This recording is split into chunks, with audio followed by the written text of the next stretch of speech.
आज की कहानी है ईमानदारी का नाटक। एक व्यक्ति कुछ पैसे निकलवाने के लिए बैंक गया। कैशियर ने पेमेंट किया। कस्टमर ने चुपचाप उसे अपने बैग में रखा और चल दिया। 1,40,000 रुपये उसने निकलवाए थे।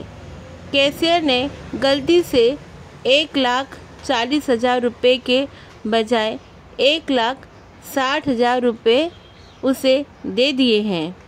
यह उसने देख लिया था, लेकिन उसने यह आभास कराते हुए कि उसने पैसे नहीं गिने हैं और कैशियर की ईमानदारी पर उसे पूरा भरोसा है, चुपचाप पैसे बैग में रख लिए। पैसे बैग में रखते ही अतिरिक्त 20,000 रुपये को लेकर उसके मन में उधेड़-बुन शुरू हो गई। एक बार उसके मन में आया कि ज़्यादा रकम वापस लौटा दे, लेकिन दूसरे ही पल उसने सोचा कि जब मैं गलती से किसी को अधिक पेमेंट कर देता हूँ तो मुझे कौन लौटाने आता है। मन में बार बार विचार आया कि पैसा लौटा दे, लेकिन हर बार दिमाग पैसे ना लौटाने की कोई न कोई वजह या बहाना बता देता। इंसान के अंदर सिर्फ दिल और दिमाग ही नहीं होता, परमात्मा का प्रतिनिधित्व करती अंतर आत्मा भी होती है। उस आदमी की अंतर आत्मा रह रहकर उसे कचोटने लगी।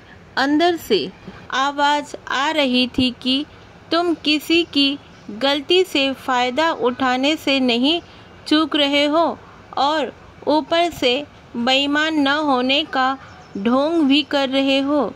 क्या यही है तुम्हारी ईमानदारी? उसकी बेचैनी बढ़ती जा रही थी।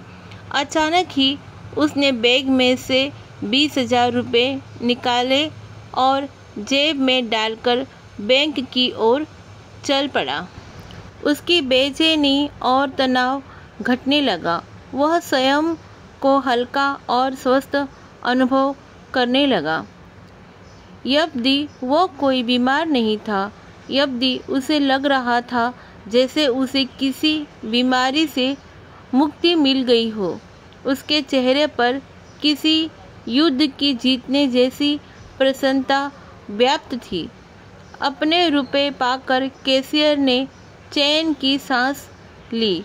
उन्होंने कस्टमर को अपनी जेब से 1,000 रुपये का एक नोट निकाल कर देते हुए कहा, भाई साहब, आपका बहुत बहुत आभार है। आज मेरी तरफ से बच्चों के लिए मिठाई ले जाना, प्लीज़ मना मत करना। भाई, आभारी तो मैं हूँ आपका, और आज मिठाई भी मैं ही आप सबको खिलाऊंगा। कस्टमर बोला। कैशियर ने पूछा, भाई साहब, आप किस बात का आभार प्रकट कर रहे हैं और किस खुशी में मिठाई खिला रहे हैं? कस्टमर ने जवाब दिया, 20,000 रुपये के चक्कर में मुझे आत्म मूल्यांकन का अवसर प्रदान किया। अगर आपसे यह गलती न होती तो न तो मैं द्वंद्व में फंसता और न ही उसे निकल कर अपनी लोभ वृत्ति पर काबू पाता। यह बहुत मुश्किल काम था। घंटों के द्वंद्व के बाद ही मैं जीत पाया। इस दुर्लभ अवसर के लिए आपका आभार।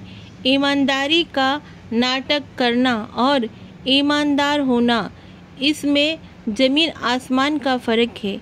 आज की कहानी आपको पसंद आए तो मेरे चैनल को ज़रूर सब्सक्राइब कीजिए, लाइक कीजिए और शेयर भी कीजिए।